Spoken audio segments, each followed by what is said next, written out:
o plano de vida, né? E primeiro a gente precisa ter em mente onde a gente quer chegar, porque, poxa, vou fazer um plano pra nada, assim, né? Tem que ter um objetivo, e vem muito... Eu e a Bia não combinou, mas ela falou um pouco do que eu ia falar pra vocês aqui, né? Então, a primeira coisa, a gente precisa ter um objetivo, assim. Eu vou ter um plano de vida pra quê? Se não for pra nada, então pronto, assim, não precisa você ter um plano de vida. E aí a gente precisa ter em mente que o nosso principal objetivo deve ser o céu, né? A nossa vida deve estar voltada, as nossas ações, as nossas atitudes, tudo deve estar voltado para alcançar o céu. Por que eu falo deve e não as nossas ações são? Porque muitas vezes não é. Muitas vezes a gente faz as coisas não com esse objetivo. Então, por exemplo, às vezes a meta de vida de alguns é formar na faculdade, é se casar, é ter filhos, tudo isso é muito válido. Só que essas coisas são meios, assim, né? O objetivo final e principal, ele deve ser esse. Se nada disso acontecer, se eu não tiver filho, se eu não casar, se eu não formar na faculdade, se eu não tiver emprego, essa meta lá, ela tem que existir ainda, que é o céu. Independente se as outras coisas derem errado aqui, assim, né? Por assim dizer, se eu não conseguir essas metas, que são muito boas, assim, né? Mas pode ser que eu não consiga, e a meta principal deve estar ali em mente, né? E com isso, a gente precisa pensar seriamente em alguns pontos, né? O primeiro deles é que o inferno, ele existe, né? Assim como o céu existe, a nossa meta deve ser ele, o inferno também existe. E se você não faz nada para ir para o céu, né? Acho que todo mundo já deve ter visto esse Reels do padre Paulo Ricardo, muito bom. Se você não faz nada para ir para o céu, seu lugar no inferno está garantido, né? Então, assim, é muito sério. Não é exagero falar do inferno, sabe? É uma coisa muito séria, né? Que a gente deve pensar pelo menos uma vez por dia, assim, na possibilidade de ir para lá, assim, uma possibilidade real, né? Não é uma possibilidade assim, poxa, né? Algum dia, não, é de verdade, assim, eu posso ir para lá, né? E eu acho que é muito difícil pra gente aqui que as coisas passam, né? Então o carro estraga, a gente morre e tal, apesar de que a alma continua e tudo mais, mas é difícil pra gente pensar em algo que não acaba. Só que tanto o céu quanto o inferno são essas realidades que não passam. Eu sei que é muito difícil pensar em alguma coisa que nunca vai acabar. É difícil, porque as coisas aqui que a gente tem ao nosso alcance passam. Mas é preciso que a gente pense nisso de fato, assim, eu posso ir pro inferno. Assim, eu sei que a gente já escutou isso muitas vezes, assim, às vezes a gente vai numa palestra, a gente vê no Instagram, sei lá, a gente pode ir, mas será que a gente já parou para pensar nessa possibilidade real, assim, a minha alma pode ir pro inferno, né? E eu queria indicar 2 livros aqui agora, só eu vou, no final aqui, eu vou mandar um PDF no grupo lá com alguns pontos para vocês, e lá vai estar o link do livro, desses 2, o Tratado do Inferno e o Tratado do Purgatório, né? Então não vou me ater a isso, mas depois vocês olhem lá, só clicar lá que vai direto para os livros, né? E o segundo ponto, sabendo disso e meditando seriamente nisso, assim, ao máximo que a gente puder mesmo, sabe? É ver o que a gente pode fazer para evitar. Né? O que a gente pode fazer para evitar o inferno, então, assim. Já que eu quero ir pro céu, eu descobri que minha meta é essa, vou traçar um plano de vida, mas e aí? Qual que é o antídoto para isso, assim? O que eu vou fazer para não ir pro inferno? A primeira coisa é estar em estado de graça. Então, assim, através de uma boa confissão e de um verdadeiro arrependimento. Então, assim, uma confissão válida, né? Se eu preciso fazer uma confissão válida. E, assim, estar em estado de graça constante, né? Outra pergunta que você já deve ter ouvido muito, assim, é se alguém sabe o dia que vai morrer, né? A gente não sabe, de fato, a gente não sabe mesmo. Né? A não ser que você planeje a sua morte aí, também não é uma coisa muito legal, né? Mas, assim, mas, assim, de fato, assim, a gente não sabe. E contar com uma confissão, contar com um arrependimento sincero, no último instante, assim, quando eu estiver lá com meus 90 anos, eu penso em confessar, sei lá, pode ser que esse dia não chegue, né? Pode ser que aconteça um acidente, isso aí, né? Então é preciso estar em estado de graça. E a gente tem uma coisa muito interessante, que é o fato de que a gente pode recomeçar sempre. Então assim, poxa, vou lá me confessar e eu sei que eu vou errar. Claro, a gente tem que ter esse propósito de não errar mais. Mas eu sei que provavelmente vai acontecer mesmo, eu sou fraco e tudo mais, mas eu sei que Deus vai estar lá com a sua misericórdia novamente. Então, ter essa noção, né? Que eu posso recomeçar. E viver nesse constante estado de graça. Onde abunda um pecado, superabunda a graça. Então, isso é muito interessante. E agora a gente vai pensar em algumas coisas que nos faz estarmos mais íntimas de Deus, né? Então, o plano de vida nada mais é do que pausas que a gente faz no nosso dia a dia para olhar para Deus, assim, para poder falar com Ele, para poder nos direcionarmos a Deus. Então, tô lá fazendo alguma coisa. Peraí, agora eu vou parar pra conversar um pouquinho com Deus aqui. A gente tem 24 horas aí, eu sei que as 24 horas estão ocupadas com muitas coisas, né? Mas a gente precisa fazer algumas pausas. E essas pausas são o plano de vida. São essas disposições interiores que nós temos. As coisas que eu vou falar para vocês agora, é importante que vocês pensem que elas não são um checklist, né? Então, lavei vasilha, arrumei minha cama, fui trabalhar. Não é para ser assim, essas práticas espirituais. Elas precisam ser carregadas de amor. Então, elas precisam ser feitas com o coração, assim, né? Não só para riscar do papel. Claro, a gente, né, para quem tem dificuldade, eu sou uma dessas pessoas, eu preciso anotar mesmo, eu preciso rezar o terço, eu preciso rezar o anjo, eu preciso fazer isso. Eu vou arriscar da lista, mas o meu objetivo não é arriscar da lista, é fazer por amor. Tem que ser, né? Às vezes a gente vai falhar ali, vai fazer para arriscar da lista, tudo bem, mas sempre tentar retificar essa intenção. Não estou fazendo para arriscar da lista, estou fazendo para amar a Deus. Vou ler um trechinho do livro aqui que é muito interessante. A vida interior robustece-se com a luta nas práticas diárias de piedade, que deves cumprir, mas que deves viver amorosamente, porque o nosso caminho de filho de Deus é o amor. A vida interior não é só, e nem principalmente, pensar em Deus, querer imaginá-lo a todo custo. É uma atividade da vontade, é amor a Deus, uma disposição constante de amor e um contínuo espírito de oração, expresso em obras perfeitamente conformes à vontade divina. É a ação da alma, atividade que compromete o homem inteiro. Oramos na medida em que amamos a Deus. A vida interior é tanto mais profunda quanto mais sincero é o amor a Deus. Como, pois, conciliar a vontade interior com a atividade externa? Convertendo em oração a atividade diária, que se conseguirá principalmente se iniciar o dia com a missa e se introduzir pausas nele de vez em quando, para levar a cabo os exercícios de piedade prescritos. Ou seja, fazer essas obras por amor, fazer essas pequenas pausas no nosso dia. E essas pequenas pausas eu vou falar para vocês aqui ao longo do tempo. Primeiro, uma coisa importante também a ser dita, né, é que a nossa rotina, ela deve girar em torno da nossa vida de oração e não o contrário. Quando der certo, eu vou rezar o terço. Se eu tiver um tempo na hora do almoço, sei lá, né, eu rezo o terço. Né? Não é para ser assim, é para ter horários, é para ter momentos de fato ali. Ah, sobrou um tempinho agora, nossa, 6h30, eu tô livre, vou na missa 7h30 ali. Não é para ser assim, é para a gente se comprometer de fato. Olha, hoje eu vou na missa 7h30, assim, né? Eu me planejei para fazer isso. Né? Não é um acaso, assim, se der, não é para ser assim. Então, quais são essas práticas, quais são essas pausas que nós podemos fazer ao longo do dia? Né?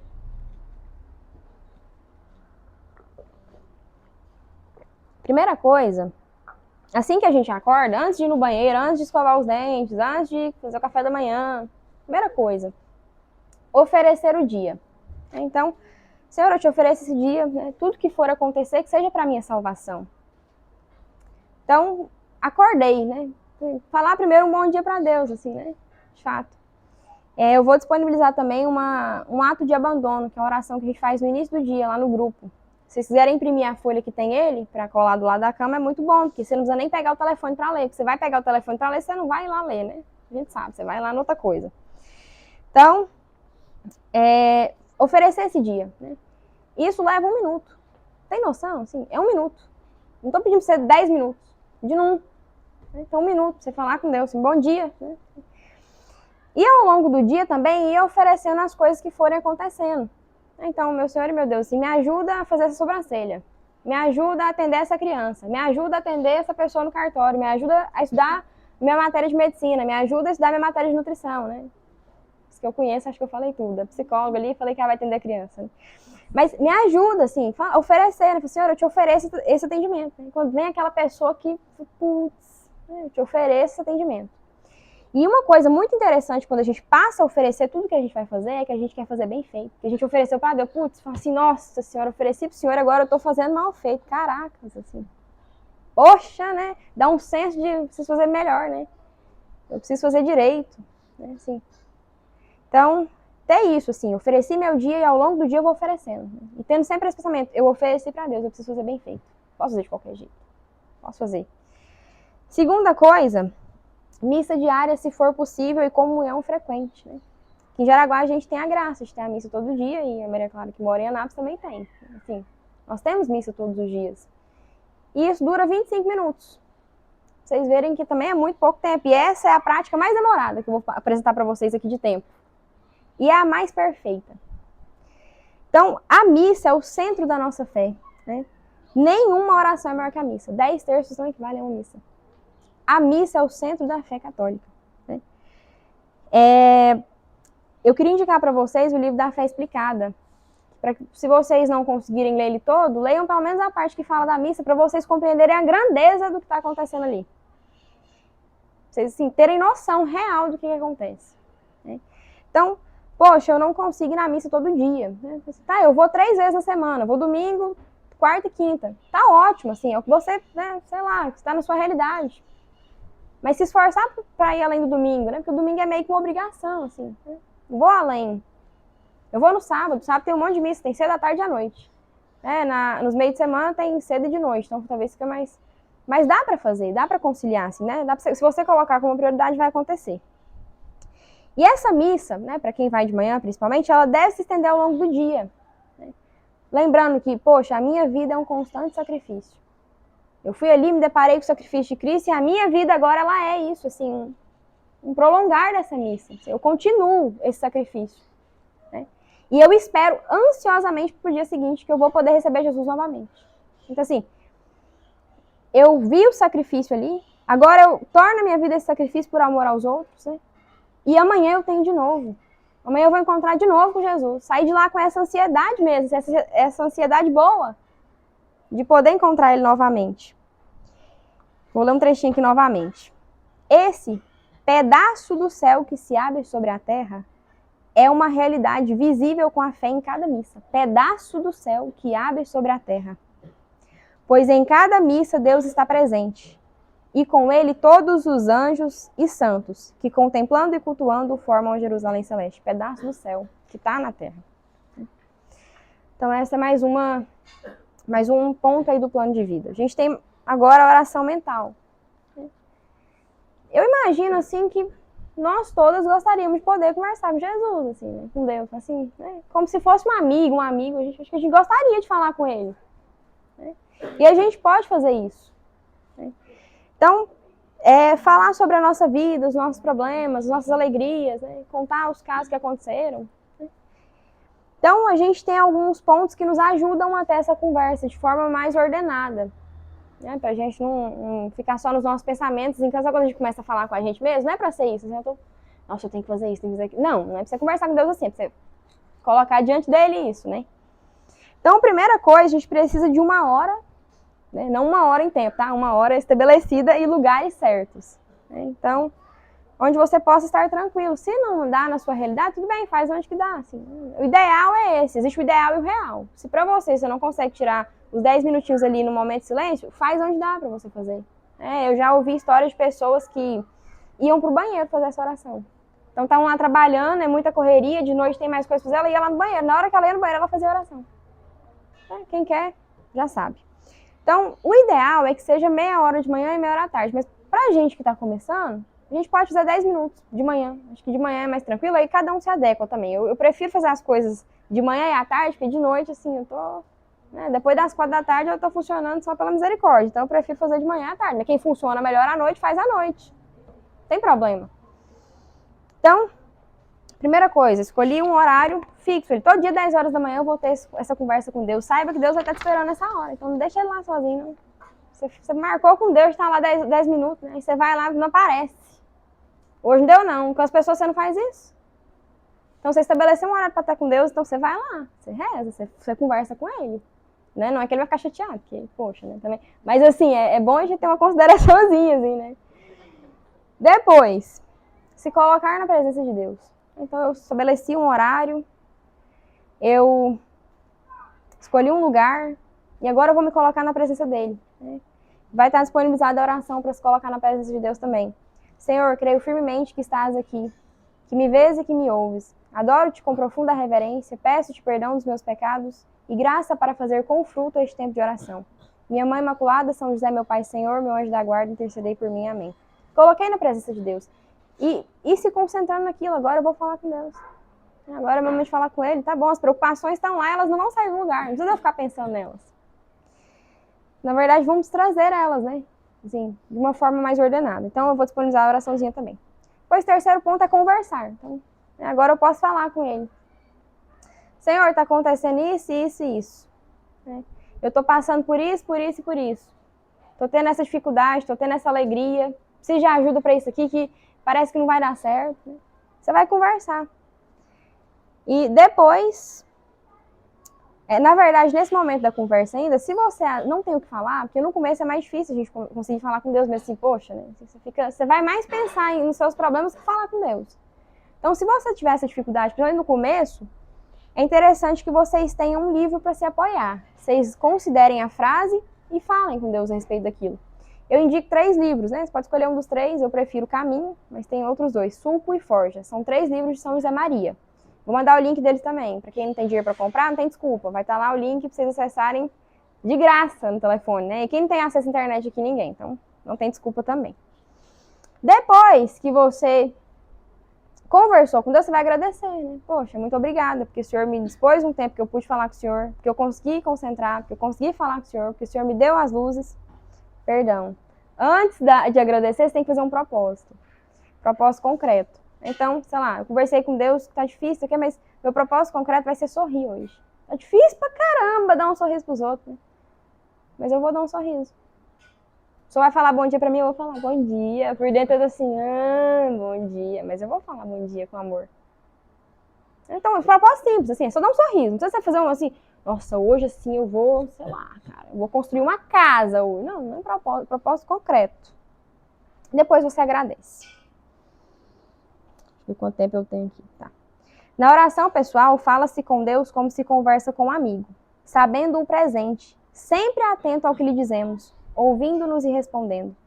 É nessa conversa íntima, como aqui agora procuramos manter com Deus, que abrimos a nossa alma ao Senhor, para adorá-lo, dar-lhe graças, pedir ajuda, aprofundar nos ensinamentos divinos. Enfim. Escreveste-me, orar é falar com Deus. Mas de quê? De quê? De ti, dele.